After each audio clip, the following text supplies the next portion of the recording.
Hi, I'm Cotterell Boyce and I've just written the sequel to Chitty Chitty Bang Bang, which is not a sentence I can say with a straight face. The first film I ever saw in the cinema was Chitty Chitty Bang Bang, as far as I remember. I went with my Auntie Pat and my cousin Tricia and a huge Tupperware bucket full of pick and mix. But I don't remember the pick and mix. All I remember is that amazing scene where Chitty Chitty Bang Bang falls off the end of the cliff and everybody in the cinema was screamed.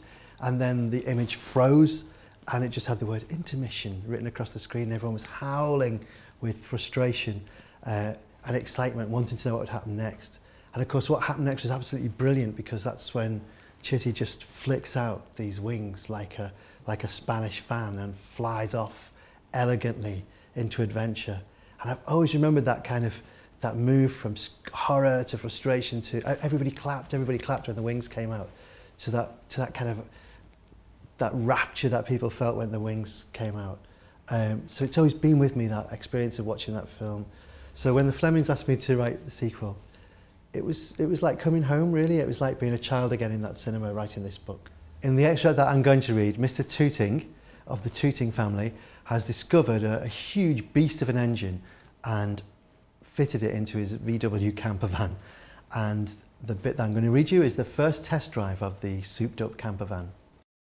By now, they were on the ring road. The sports car slid into the fast lane and accelerated until it was alongside the van. The man in the sunglasses shook his fist at them. The van slowed down a little, allowing the sports car to speed by. "Thank goodness that's over," said Mum. But it wasn't over. No sooner had the sports car gone by than the van lurched across into the outside lane and went thundering after it.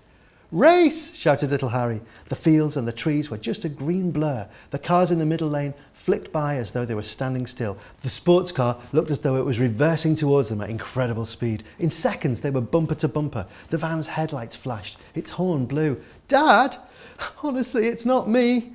"I think," said Jem, "that this is not just a problem with the camshaft." "I think this van's possessed," screamed Mum.